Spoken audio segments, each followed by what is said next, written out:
جزاکم اللہ خیر الجزاء۔ اہل محفل منتظر ہیں دیر سے عالی وقار، آپ کے پند و نصائح کا انہیں ہے انتظار۔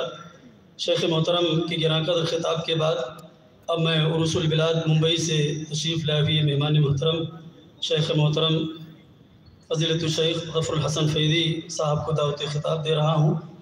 آپ سے گزارش ہے کہ آپ تشریف لائیں۔ دعوت و ارشاد کے میدان میں شیخ محترم کی خدمات گراں قدر قابل قدر ہیں۔ اللہ رب العالمین ان کی خدمات کو قبول فرمائے، آمین۔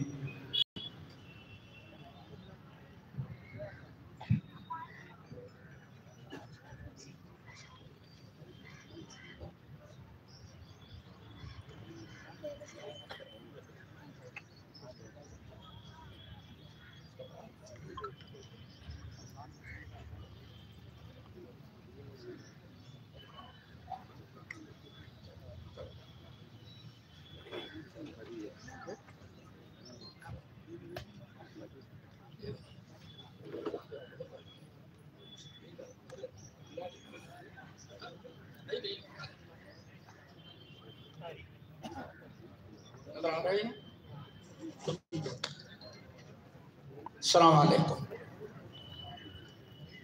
بسم اللہ الرحمن الرحیم۔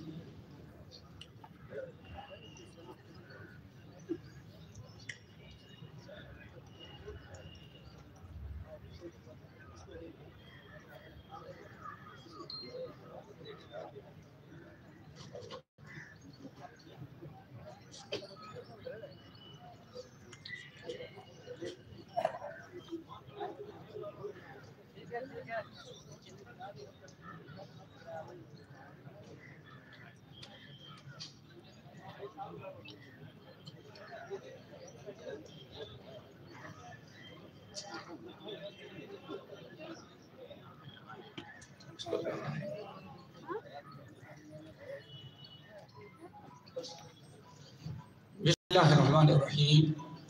الحمدللہ رب العالمین، والصلاة والسلام علی سید الاولین والآخرین وعلی آلہ واصحابہ اجمعین ومن تبعہم بإحسان الی یوم الدین، اما بعد، فاعوذ باللہ السمیع العلیم من الشیطان الرجیم، بسم اللہ الرحمن الرحیم۔ من عمل صالحا من ذکر او انثی وهو مؤمن فلنحیینہ حیاۃ طیبہ وَلَنَجْزِيَنَّهُمْ أَجْرَهُمْ بِأَحْسَنِ مَا كَانُوا يَعْمَلُونَ۔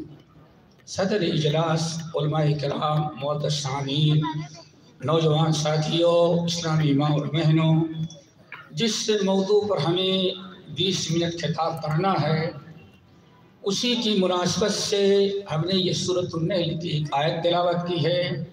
اللہ تعالیٰ سے دعا کیجیے کہ اللہ تعالیٰ ہم سب کو سننے کے ساتھ عمل کی توفیق نصیب فرمائے۔ اسلام سے پہلے عورتوں پر جو مظالم ہوتے تھے ان کی بڑی تفصیل ہے، بس ایک دو مثالیں دے کر کے بات کو سمجھانے کے لیے بات آگے بڑھائیں گے۔ جیسے کہ آپ حضرات قرآن مجید کی مختلف آیات میں سمجھتے ہیں کہ وَلَا تَقْتُلُوا أَوْلَادَكُمْ، عربوں میں عام دستور تھا اولاد کو قتل کر دینا، خصوصاً دو وجہ سے۔ ایک تو بچے زیادہ ہوں گے تو کھائیں گے کہاں، کھلائیں گے کہاں سے، رزق۔ نمبر دو، اگر لڑکیاں ہیں تو آر سمجھی جاتی تھی۔ متعدد روایات میں آپ نے واقعات سنی ہوں گے، اور رب العالمین نے قرآن مجید کے اندر فرمایا وَإِذَا الْمَوْءُودَةُ سُئِلَتْ بِأَيِّ ذَنبٍ قُتِلَتْ، اے لوگو تمہیں قیامت کے دن تم سے اللہ تعالیٰ پوچھے گا، وَإِذَا الْمَوْءُودَةُ سُئِلَتْ، اللہ تعالیٰ بچی سے پوچھے گا تم نے کیا جرم کیا تھا جس کی بنا پر تمہارے ماں باپ نے تم کو دفنا دیا تھا، کیا تم نے قصور کیا تھا، بِأَيِّ ذَنبٍ قُتِلَتْ، کیا تم نے قصور کیا تھا۔ بہت ساری آیات آپ حضرات جانتے ہیں، اور بعض روایات اس کی تفصیل بیان کی ہے کہ کبھی عورت مرد دیکھا کہ ہمیں 2 لڑکیاں ہو گئی ہیں، تو انسان شوہر اپنی بیوی سے کہتا ہے دیکھو اگر تم نے اس بچی کو ختم نہ کیا، نہ دفنایا، ہم نے تم سے اظہار کر لیا، یعنی ہمیشہ ہمیشہ کے لیے تم کو اپنے اوپر حرام کر لیا اور طلاق دے دیا۔ پھر بعض مفسرین کی تفصیل نقل کرتے ہیں، یہ کہہ کر کے شوہر باہر نکل جاتا اور کہتا کہ ہمارے آنے کے پہلے بھلے بچی گھر سے غائب ہونی چاہیے۔ رشتے کی خالائیں، پھوپھیاں، ساری لڑکی عورتیں اکٹھا ہوتی اور بچی جو سب سے پہلے جو کنارے رہتا اس کو پکڑائی جاتی، بچی دیکھتی عورت آگے بڑھا دیتی، پھر آگے بڑھا دیتی، پھر آگے بڑھا دیتی، آخری ماں کے ہاتھ میں آتی۔ ماں روتی ہوئی دیکھتی اور اپنی بچی کو کمر پہ لٹا کر کے ایک قدم سینے پر رکھتی اور مٹی ڈال کر کے دبا دیتی تھی۔ اسلام نے آنے کے بعد سب سے پہلے عورتوں کی جان اور مال کا تحفظ کیا اور اعلان کر دیا۔ آج سے تقریباً 400 سال قبل یورپ کے بڑے شہر میں ایک کانفرنس ہوئی تھی۔ کانفرنس کا موضوع تھا کہ ریسرچ کیا جائے کہ عورت انسان ہے یا انسان نہیں ہے، ایک اور مخلوق سمجھی جاتی تھی۔ یہاں تک نوبت آئی۔ الحمدللہ قرآنی مختلف آیات میں اعلان کر دیا، یا ایھا الناس انا خلقناکم من ذکر و انثی وجعلناکم شعوبا وقبائل منہا خلقنا زوجکم۔ اللہ رب العالمین وعدے کر دیا کہ عورت بھی مردوں کی طرح انسان ہے، جانور نہیں ہے، کوئی مخلوق نہیں ہے۔ نمبر 2، آپ سورۃ البقرہ سے لے کر کے سورۃ احزاب تک چلے جائیں، کئی سورتوں کے اندر یہ ملے گا کہ عورت کو جائیداد میں کوئی حصہ نہیں سمجھا جاتا، وراثت میں کوئی حصہ نہیں، محروم ہے، نہ شوہر سے حصہ پاتی تھی، نہ ماں سے، نہ باپ سے، نہ بھائی سے۔ اللہ رب العالمین نے آیت میراث نازل کر کے واضح کر دیا کہ بیٹی کی شکل میں تب بھی وارث بنے گی، ماں کی شکل میں جب بھی وارث بنے گی، دادی کی شکل میں جب بھی حالات ایسے ہوں گے جو وارث بنے گی، بیٹی ہے، ماں ہو، بہن ہو، ہر حالت میں اسلام نے اس کا حصہ مقرر کیا۔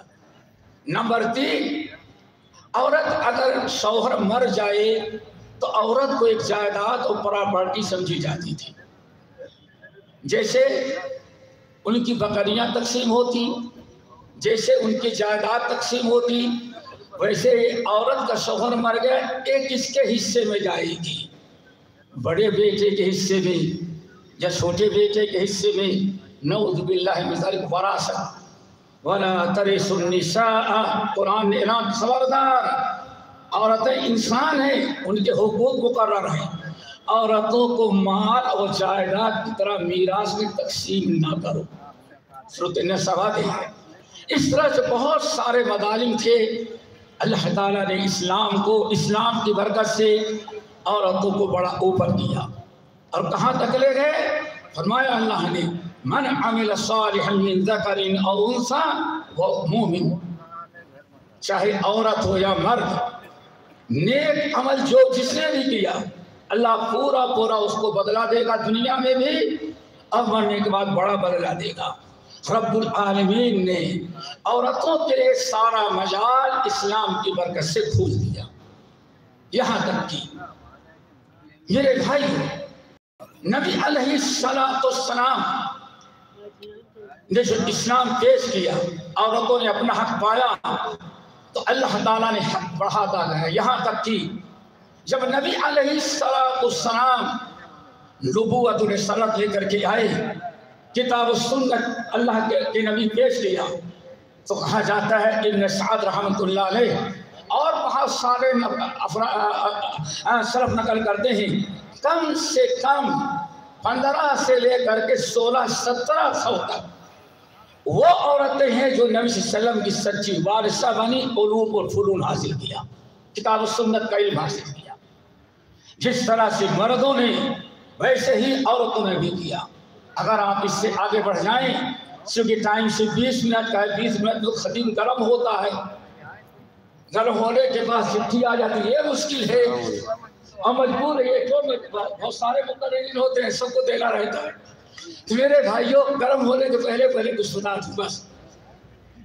بات اصل یہ ہے کہ آپ ذرا سوچئے کہ اسلام نے کس طرح سے عورتوں کے حقوق کو، عورتوں کو ایک مقام دیا، ایک مرتبہ دیا۔ آپ نے سنا بھی چند باتیں، جس میں آخری بات کہتے ہیں سنف کم سے کم نبی علیہ السلام سے جنہوں نے حدیث روایت کیا، امت کو پہنچانا، ان کی تعداد تقریباً 1700 تک، کوئی معلومی تعداد نہیں ہے، ایک علم حاصل کیے۔ اب اس کے بعد نبی علیہ السلام یا خلفائے راشدین کی بات آئی تو بس ایک حدیث سناتے ہیں۔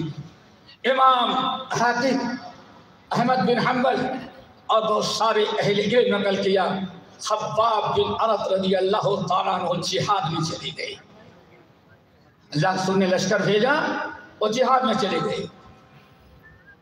جب جہاد میں چلے گئے تو ان کی بکریاں تھیں، ان کے دودھ والے جانور تھے۔ خباب بن ارت رضی اللہ تعالیٰ عنہ کی بیٹی کہتی ہے کہ روزانہ دودھ نکال کر کے ہمارے گھر میں رکھنے کے لیے نبی علیہ السلام تشریف لایا کرتے تھے۔ اللہ کے رسول کی خدمت اتنے ساتھ نبی ہوں اور مجاہد جہاد پر گیا ہے تو نبی علیہ السلام بذات خود آئیں، روزانہ دودھ نکالے اور دودھ لے جا کر کے حوالے کریں بیٹی اور بیوی کی، اور کہتی ماشاءاللہ جب تک باپ پلٹ کر کے نہیں آئے تھے والد محترم، گھر میں دودھ کی ریل بیل ہو گئی تھی۔ کیوں؟ جو برتن بھی نبی علیہ السلام کو پکڑایا جاتا وہ برتن بالکل دودھ سے لبریز ہو جاتا تھا۔ آخرکار وقت پورا ہوا، خباب بن ارت رضی اللہ تعالیٰ واپس آ گئے اور نبی علیہ السلام اب دودھ نکالنا بند کر دیے۔ کہتی جیسے اللہ کے رسول نے دودھ نکالنا بند کر دیا تو وہی برتن میرے والد لے کر کے جاتے تو پھر وہی پرانی طرح تھوڑا سا دودھ دیتی، اب کبھی پیالہ بھرتا نہیں تھا۔ نبی علیہ السلام نے عورتوں کے لحاظ، ان کی الفت، ان کی ہمدردی، ان کی خدمت کا اور ان کے حقوق کا لحاظ رکھنے کے ریکارڈ قائم کر دیا۔ اسی لیے امام ابن سعد اور بہت سارے اہل علم، حافظ صاحبی رحمۃ اللہ علیہ سیر و اعلام النبلا میں نقل کرتے ہیں، کتنی عجیب سی بات، کہتے ہیں کہ جس دن نبی علیہ السلام کا انتقال ہوا اور سارے لوگوں نے مل کر کے باتفاق حضرت ابو بکر صدیق رضی اللہ تعالیٰ عنہ کو خلیفہ بنایا تو مدینے کے بعد محلوں میں ماتم پڑ گیا، رونے لگے، پریشان ہو گئے۔ کچھ عورتوں سے سنا اور کچھ بچوں سے سنا کہ کیوں رو رہی ہو؟ کہا کیا بتائیں، ابو بکر جب تک خلیفہ نہیں بنے تھے روزانہ ہمارے ماں بوڑھی ہے، دادی بوڑھی، ہم کمزور ہیں، ہم بے سہارا لوگوں کے جانوروں کا دودھ اللہ کے رسول ابو بکر نکال کر کے ہمارے گھر پہنچا دے اور ہمارے گھر کی ساری صفائی کر کے سارا کچرا 24 گھنٹے کا اٹھا کر کے پھینک دیا کرتے تھے۔ اب ابو بکر بہت بڑا آدمی بن گیا، خلیفہ بن گیا، اب کہاں ہمارے پاس آئے گا، ہمارا کون خیال کرے گا، اب ہمارے گھر کی صفائی کون کرے گا، کوڑا کون بھیجے گا، جانوروں کو دودھ کون نکالے گا؟ اور چولہا کی راہ اسلام نے حق ادا کر دیا، مسلمانوں کو حق ادا کرنے کی ضرورت ہے۔ اللہ ہم سب کو توفیق نصیب فرمائے۔ پھر کسی اور موقع پر انشاءاللہ فرانس کے علاوہ کسی اور موقع پر اقول قولی ھذا واستغفر اللہ من کل ذنب واتوب